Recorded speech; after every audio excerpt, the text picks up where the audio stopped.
આજનો આપણો ટોપિક છે 5.3 rigid rotator. Now rigid rotator consists of two masses m1 and m2 separated by fixed distance r. બે માસ છે, એક m1 અને એક m2, બરાબર, અને બંને વચ્ચે ડિસ્ટન્સ ફિક્સ્ડ છે. એને આ સિસ્ટમને રિજિડ રોટેટર કહેવાય. Now for free rotation, free particle એટલે કેવું પાર્ટિકલ હોય, મેં તમને પહેલાં પણ કીધું છે. ફ્રી પાર્ટિકલ એટલે એવું પાર્ટિકલ હોય જેના ઉપર પોટેન્શિયલ ઝીરો લાગે. So for free rotation your VR is 0. Now your VR is 0 for free rotation એ છે. નાવ તમારા સિસ્ટમમાં R is fixed, R change નથી થતો, R is fixed. So your wave function will depend on theta and phi only. See, psi is a function of r, theta and phi. But r is fixed, so your wave function will depend on theta and phi only.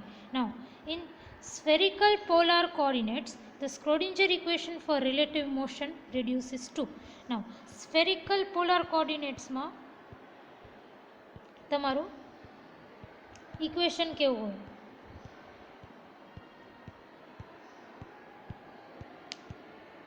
Last ટોપિકમાં જાઓ તો તમારું del square કાંઈ કહું હોય, R theta phi, આ R part, આ theta part અને આ ફાઈ પાર્ટ. હવે આ વખતે છે ને આપણે ડેલ સ્ક્વેરમાં આ પાર્ટને ઇગ્નોર કરશું, ખાલી આ બે થીટા પાર્ટ અને ફાઈ પાર્ટને કન્સિડર કરશું.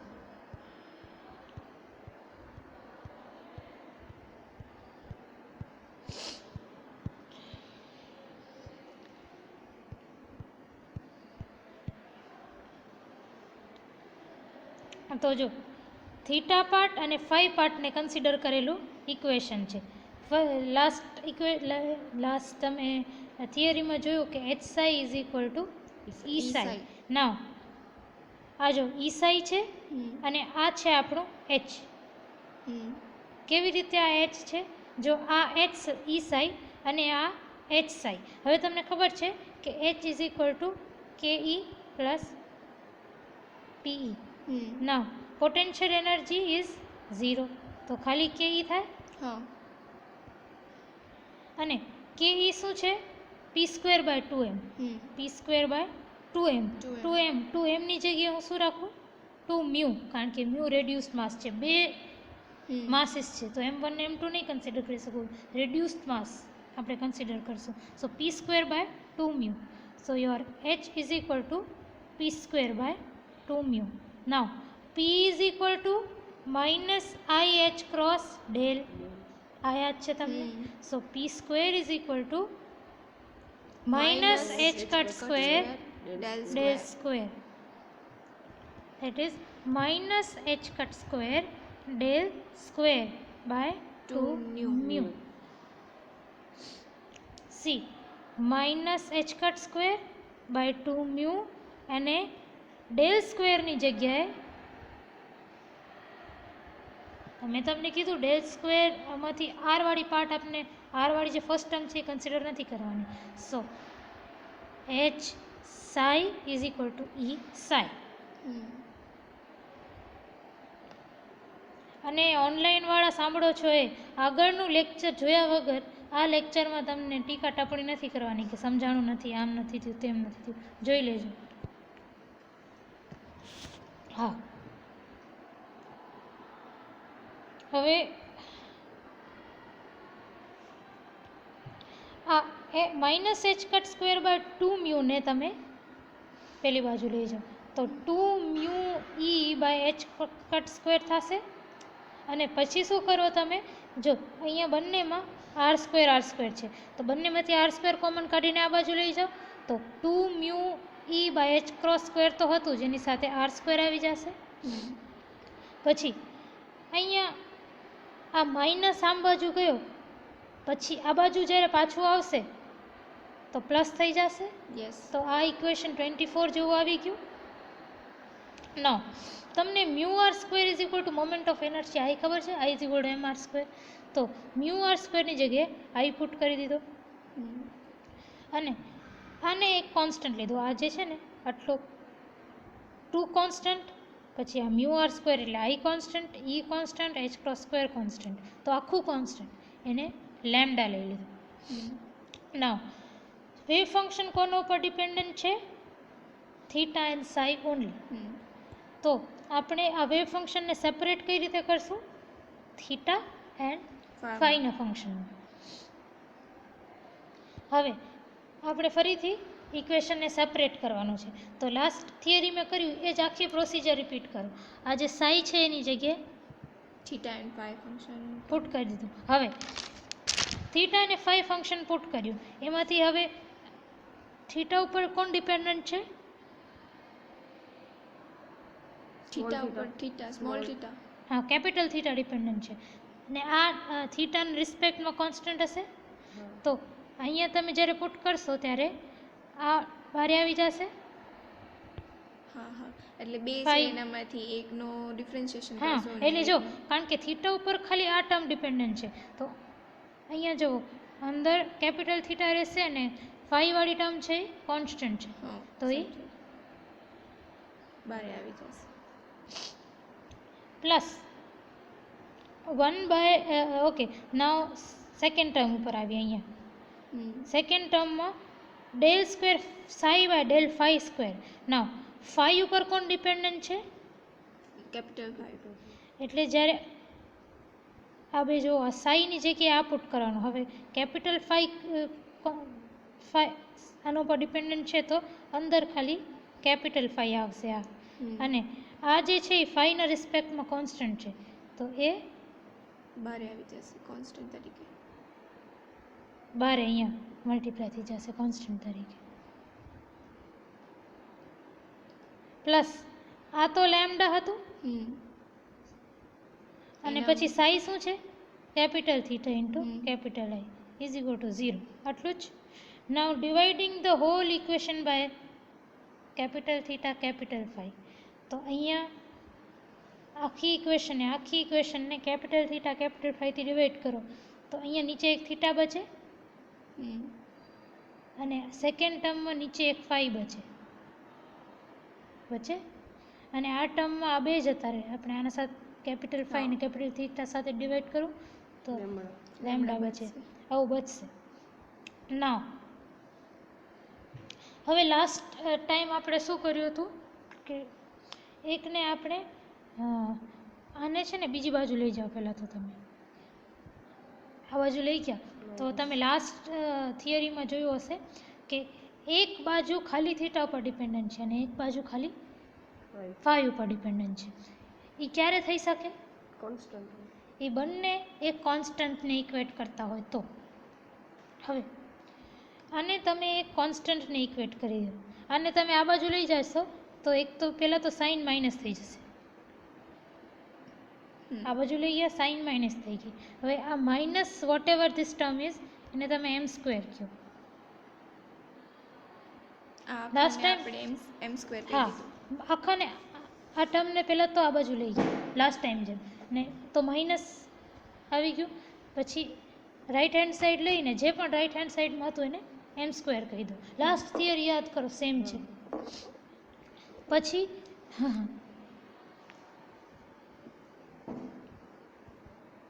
એકચ્યુઅલી આપણે આ આખાને એમ સ્ક્વેર નથી કહેતા, આપણે સાઇન સ્ક્વેરને બાદ કરીને એમ સ્ક્વેર કહીએ છીએ. ખાલી આખાને એમ સ્ક્વેર નાખ્યો. જો લાસ્ટ થિયરી પ્રમાણે આપણે આગળ જોવા જઈએ, એક મિનિટ, તો સાઇન સ્ક્વેર થીટા નહોતું હતું. જોવો તો જો લાસ્ટ થિયરી પ્રમાણે જોવા જઈએ તો આપણે ખાલી આટલા પોર્શનને 1/5 ડી સ્ક્વેર 5/d5 સ્ક્વેરને એમ સ્ક્વેર કહેતા હતા. સાઇન સ્ક્વેર નહોતું. તો હવે આપણે સિમ્બોલ ચેન્જ નથી કરતા, આપણે આને જ એમ સ્ક્વેર કહેશું ફરીથી. વિચ મીન્સ અહીંયા સાઇન સ્ક્વેર થીટા એક્સ્ટ્રા છે જેને આપણે એમ સ્ક્વેર કહી દીધું.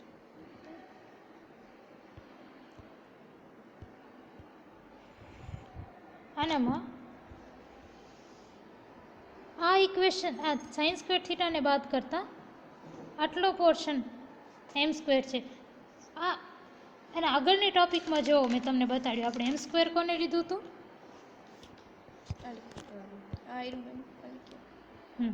લખી નાખો મેમ સુધી જવાની જરૂર નથી. આ લોકોને બતાડો છે ને. હા જો ઇક્વેશન 4માં જો આપણે એમ સ્ક્વેર કોને લીધું હતું, આને એમ સ્ક્વેર લીધું હતું. સી તો આપણે એમ સ્ક્વેર એ જ વસ્તુને ફરીથી એમ સ્ક્વેર રાખશું તો આવું કંઈક ઇક્વેશન મળશે આપણે ફરીથી.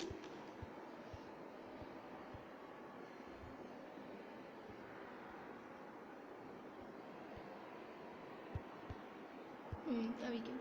તો એકચ્યુઅલી આ આખું નથી બટ આટલો પોર્શન છે ખાલી સાઇન સ્ક્વેર થીટાને બાદ કરતા એ તમારો આખો એમ સ્ક્વેર છે. So this your equation 25 reduces to this equation. Equation 4 જોયું આવું જ ઇક્વેશન હતું એક. હવે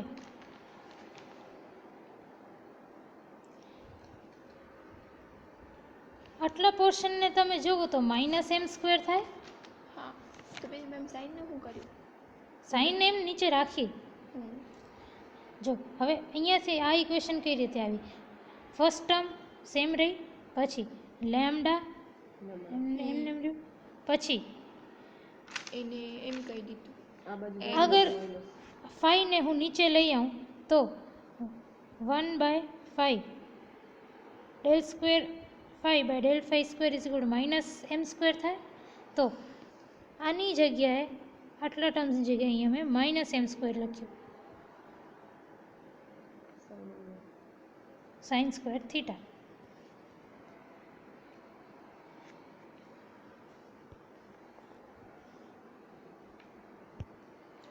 Now,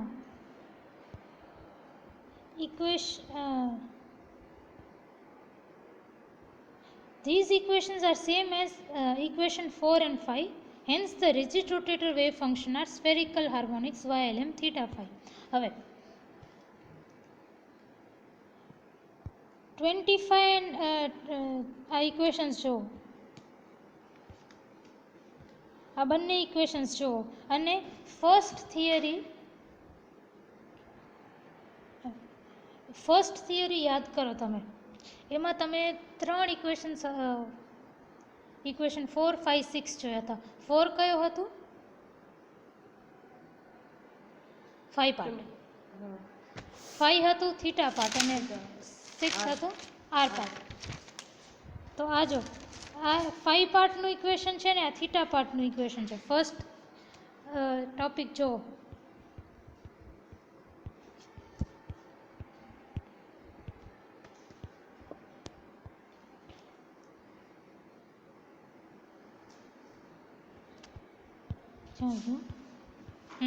જો સેમ ઇક્વેશન છે ને. હમણાં આપણે રિજિડ રોટેટરનું ના 2 ઇક્વેશન કાઢ્યા, એમાંથી થીટા વાળું ઇક્વેશન આવું છે અને 5 વાળું. અને તો હવે રિજિડ રોટેટરના સોલ્યુશન અને આના સોલ્યુશન સેમ થાય.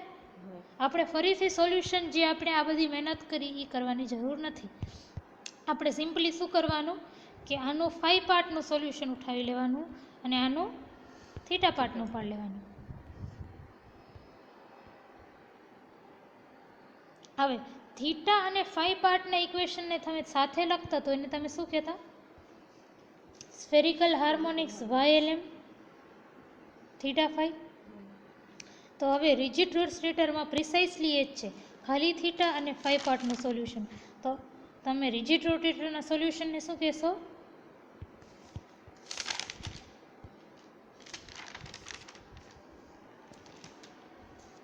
Spherical harmonics. નથી સમજાતું પૂનમ? ના એ તો ખબર પડી, આખું સમજાણું તમે અહીંયાથી ડેરિવેશન કરાવી બધું સમજાઈ ગયું એમ. હા તો શું કામ આમ જોવે છે?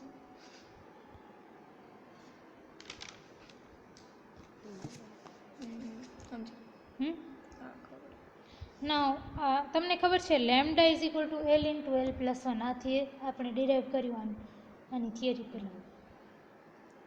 ના એનર્જી આઇગન વેલ્યુઝ. હવે તમે ઇક્વેશન આ ઇક્વેશન ઉપર આવો. ઇક્વેશન 24 નીચે જે ઇક્વેશન છે એના ઉપર આવો. હવે E ઇઝ ઇક્વલ ટુ, ને સબ્જેક્ટ ઓફ ઇક્વેશન બનાવું તો lambda h cut square by 2 mu R square થાય, ઓર 2 મ્યુ આર સ્ક્વેરને તમે આ રીતે પણ લખી શકો 2i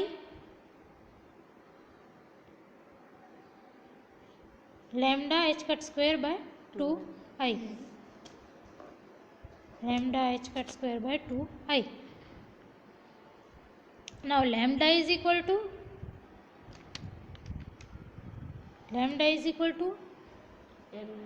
L into L plus 1 હમણાં જોયું આપણે. So L into L plus 1 into h cut square divided by 2i. 2i. તો સમજાણું આ કઈ રીતે આવ્યું?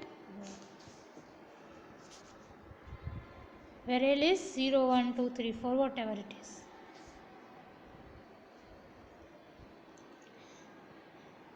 Now L ની વેલ્યુ તમને ખબર છે ડિસ્ક્રીટ હોય, 0, 1, 2 એ રીતે વચ્ચેની કોઈ વેલ્યુ ના હોય. તો અગર L ની વેલ્યુ ડિસ્ક્રીટ છે તો E પણ ડિસ્ક્રીટ હશે, E ની પણ એક ફિક્સ્ડ વેલ્યુ હશે. અને શું કહેવાય? ક્વોન્ટાઇઝેશન કહેવાય. ક્વોન્ટાઇઝેશન ખ્યાલ છે ને? શું હોય ક્વોન્ટાઇઝેશન? ક્વોન્ટાઇઝ સ્ટેટ એટલે કે જે એનર્જી લેવલ્સ હોય ને એની અંદર આપણે હા નાના હજી પણ શું કહેવાય સેલ્સ હોય એની ક્વોન્ટાઇઝેશન કહેવાય. એનર્જી લેવલ્સ ક્વોન્ટમ મિકેનિક્સ પ્રમાણે ક્યારે કન્ટિન્યુઅસ હોય? એનર્જી લેવલ્સ ક્યારે કન્ટિન્યુઅસ જોયા છે કે બેન્ડ્સમાં જોયા છે? બેન્ડ્સ એટલે એક હોય પછી થોડુંક રહીને બીજું હોય. એટલે ઇલેક્ટ્રોન ક્યારે અગર આ બેન્ડ સ્ટેટમાં છે પછી એ કૂદકો મારીને અહીંયા જશે, વચ્ચે ક્યાં નહીં હોય. જોવા પડે. હા, તો એને ક્વોન્ટાઇઝેશન કહેવાય કે ક્વોન્ટામાં હોય, એમ એનર્જી ક્વોન્ટામાં હોય. તો હવે આનાથી તમને સમજાશે કે L ઇન્ટુ L પ્લસ 1 એટલે આ અગર ક્વોન્ટમમાં હોય તો આ પણ ડિસ્ક્રીટ સ્ટેપ્સમાં હોય. So this constitutes a set of quantized energy levels with separation between any two levels given by this. હવે કોઈ પણ બે લેવલના વચ્ચેનું સેપરેશન કેવી રીતે મળે? હા. નાઉ તમને ખબર છે there are 2L plus 1 possible values for given L. એક L માટે એમની કેટલી વેલ્યુ હોય? કોઈ એક L છે એના માટે એમની કેટલી વેલ્યુ હોય? 12 + 1 minus L plus 1 0, 1, 2, 3 up to L minus L to L. Minus L to L એટલે કેટલી વેલ્યુઝ થઈ? 2L પ્લસ 1 વેલ્યુઝ થઈ. તો each state is 2L plus 1 fold degenerate. હવે લોંગ ક્વેશ્ચન તરીકે અગર પૂછે what you mean by rigid rotator, consider its free rotation and obtain the set of its quantized energy levels. તો what do you mean by rigid rotator? તો એ તો rigid રોટેટરની તમારી પાસે ડેફિનેશન છે, 2 લાઇનમાં છે આગળ, આટલી લખવાની. એન્ડ ધેન તમને પૂછ્યું છે કન્સિડર ફ્રી રોટેશન એટલે તમને VR is equal to 0 assume કરવાનું આખા ડેરિવેશનમાં.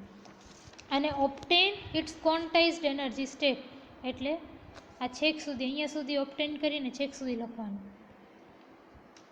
નાઉ a short question 4 is what do you mean by rigid rotator? તો તમે પેલું જ જોવો, બે એક લાઈન.